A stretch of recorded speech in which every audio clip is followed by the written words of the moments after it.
안녕하세요. 부자 오빠입니다. 우리 구독자님께서 레버리지 관련해서 좋은 의견을 남겨주셔서 제가 거기에 대한 좀 답변을 하려고 합니다. 아주 매너 있게 잘 얘기를 해주셨는데 충분히 공감 가는 내용이었습니다. 제가 뭐 저격을 하거나 뭐 안 좋은 내용이 전혀 아니기 때문에 뭐 아이디를 굳이 뭐 가릴 필요까지는 없다고 생각이 들었지만 그래도 혹시 몰라서 제가 아이디는 좀 가렸고요. 내용을 그대로 읽어드리면 제가 평소에 레버리지에 대해서 좀 소극적인 입장을 취해 왔었거든요.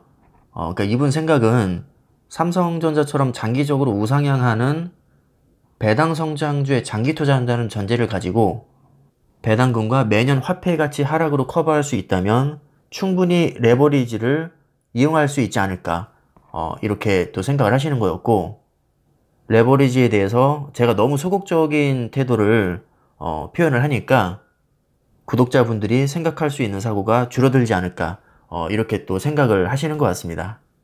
아주 매너 있고 정중하게 잘 질문을 해주셔서 저도 이거는 영상으로 한번 만들어도 되겠다 그런 생각이 들었습니다. 자, 그럼 지금부터 제가 레버리지에 대해서 소극적인 이유에 대해서 말씀을 드려볼까 하는데요. 순전히 저희 개인적인 생각입니다. 당연히 정답은 있을 수 없고요. 제 개인적인 생각이라는 점을 분명히 밝히고 말씀을 드리겠습니다. 일단 레버리지는 말 그대로 지렛대죠. 수익을 극대화하기 위해서 부채를 끌어 쓰는 겁니다. 신용대출, 주택담보대출, 주식담보대출, 미수거래 전부 다 포함이 되죠. 한마디로 리스크와 기대 수익률을 동시에 높이는 투자입니다.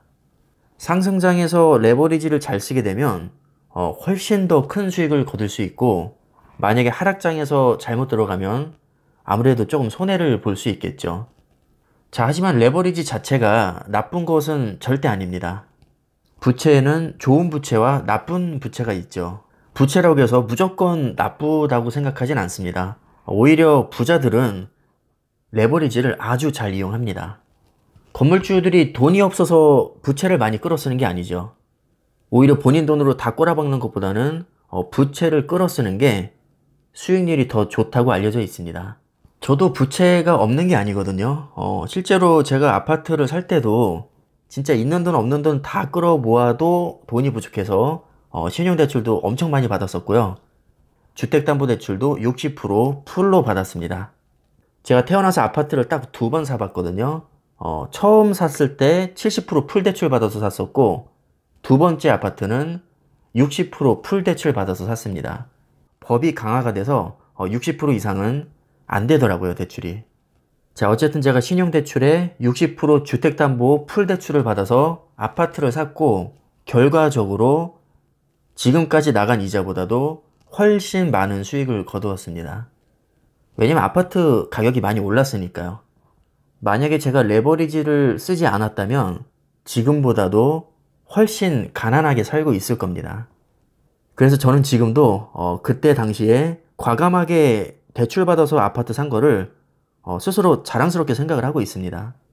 자, 어떻습니까, 여러분? 제가 막상 이렇게 얘기하니까 레버리지에 대해서 그렇게 부정적인 사람은 아니라는 생각이 들죠. 맞습니다. 저는 대출에 대해서 사실 그렇게 부정적인 사람은 아닙니다. 소극적인 것과 부정적인 것은 분명한 차이가 있죠. 저는 스마트폰과 아파트를 제외하고는 할부 거래를 단 한 번도 해본 적이 없습니다. 적어도 제 기억으로는 정말 한 번도 없습니다. 심지어 자동차도 저는 일시불로 구매를 했습니다. 제가 결혼 초기에는 사정이 되게 안 좋았었거든요. 전세 월세는 죽어도 싫어서 그냥 제일 싼 아파트 70% 풀대출 받아서 그렇게 살림살이를 시작을 했습니다. 30%를 아파트 사는데 다 쏟아부으니까 당연히 수중에 돈이 없죠. 그래서 저는 차 살 돈이 없어서 몇 년 동안 버스를 타고 출퇴근했습니다. 솔직히 이때 당시에 마음만 먹었으면 뭐 수입차도 그냥 신차로 뽑을 수 있었습니다. 그 정도 여력은 됐지만 저는 정말 체질적으로 빚을 정말 싫어하는 성격입니다. 그냥 한 달에 할부금 몇십만 원 나가는 게 그렇게 저는 싫었습니다.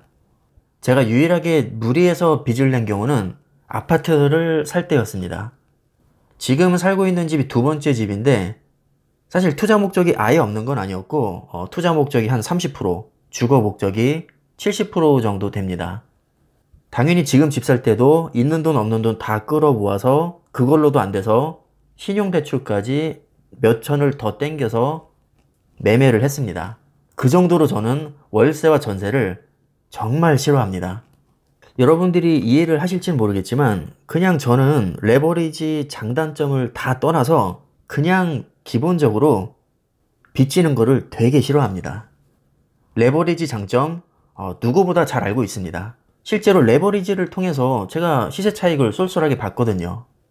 결과적으로 레버리지로 돈을 많이 벌긴 했지만 사실 주 목적은 투자가 아니라 주거였습니다. 그래서 제가 레버리지에 대해서 소극적인 이유는 아주 심플합니다. 그냥 빚지는 거를 극도로 싫어하는 성격이기 때문입니다. 돈을 덜 벌어도 그냥 마음 편한 게 더 좋습니다. 만약에 제가 주택담보대출을 추가로 받아서 삼성전자에 투자를 한다면 손실보다는 수익을 낼 확률이 훨씬 높다고 생각합니다. 변동성이 큰 코인이나 잡주라면 대출은 절대 반대하겠지만 삼성전자는 레버리지로 인한 리스크가 매우 낮다고 생각을 합니다. 자, 그러나 삼성전자도 주식은 주식이죠. 폭락장을 피해 갈 수가 없습니다. 당연히 원금 손실 가능성 있죠. 운이 정말 안 좋다면 2년에서 3년 정도는 횡보나 하락을 할 수도 있습니다. 만약에 유례없는 큰 폭락장이 온다면 일시적으로 레버리지를 제가 쓸 수는 있겠지만 아마 일반적인 경우라면 제 성격을 봤을 때는 여윳돈으로만 투자를 할 것 같습니다. 여러분들이 오해를 하시면 안 될 게 제가 레버리지의 장점을 부정하는 것이 아니라 그냥 취향 문제라는 것입니다. 좋은 건 알겠지만 나는 쓰기 싫다는 거죠. 두 가지 선택지가 있을 수 있겠죠. 약간의 불안감을 안고 적극적으로 투자를 해서 빨리 부자가 될 것이냐. 자, 이런 경우에는 레버리지를 적극적으로 활용하는 경우가 되겠죠. 그 다음 선택지는 그냥 마음 편하게 적당히 즐기면서 천천히 부자가 되자. 이게 제가 생각하는 마인드입니다. 레버리지를 쓰지 않겠다는 거죠. 다시 한번 말씀드리지만 정답은 없습니다. 그냥 개인적인 취향이 2번일 뿐이고요. 사실 따지고 보면 저도 완벽한 2번은 아닙니다. 제가 주택담보대출이 여전히 남아있는데 이율이 2.4%거든요. 지금은 몇 년이 지났기 때문에 조기상환 수수료가 아예 없습니다. 그럼에도 불구하고 제가 조기상환을 하지 않고 그 돈으로 지금 주식 투자를 하고 있습니다. 주식을 하기 위해서 일부러 대출을 받은 것은 아니지만 레버리지는 분명히 쓰고 있는 셈이죠. 결과적으로 레버리지 투자를 통해서 이자 나간 것보다 수십 배 수익을 받습니다. 아파트로도 돈을 꽤 벌었고요. 자, 하지만 여기까지입니다. 제가 주식을 하기 위해서 추가 대출을 받을 생각은 아직까지는 없습니다.